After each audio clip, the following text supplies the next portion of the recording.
This is the story of Noah's Ark. Thousands of years ago, the world was very different. The Bible tells us that it was full of corruption and violence. People had turned away from God, and so their hearts were very wicked. But there was one man named Noah who walked with God. He was a righteous man, and he alone was blameless in God's sight.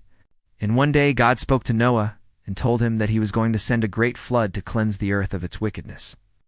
But God said he wanted Noah to build a huge wooden ark, 300 cubits long, 50 cubits wide, and 30 cubits high. It had to be big enough to hold his family and a pair of every kind of animal. So Noah began to build this ark, working hard for many years. Most people thought he was crazy. They didn't believe God would actually send a flood. They just thought Noah was making a boat. They laughed at him and his sons. They mocked him and his warnings. But Noah kept working.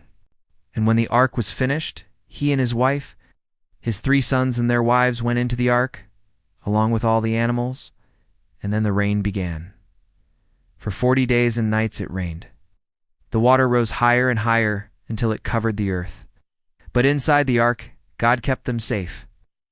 And after many months, the water began to recede. The ark landed on the mountains of Ararat. And when Noah and his family stepped out, the first thing he did was build an altar and give thanks to God. In response, God made a covenant with Noah, a solemn promise. He said he would never again destroy the earth with a flood. And he gave Noah and all living creatures this sign of his promise, the rainbow.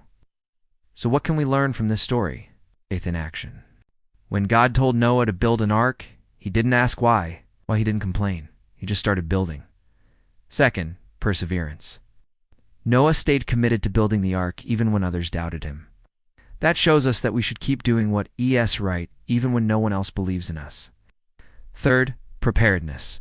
Noah prepared for the storm before it hit, both spiritually by trusting God and practically by building the ark. Fourth, value of life. The Bible says that Noah cared for all living beings. He didn't just think of himself or his family, but he cared for the animals too. Finally, hope in God's promises.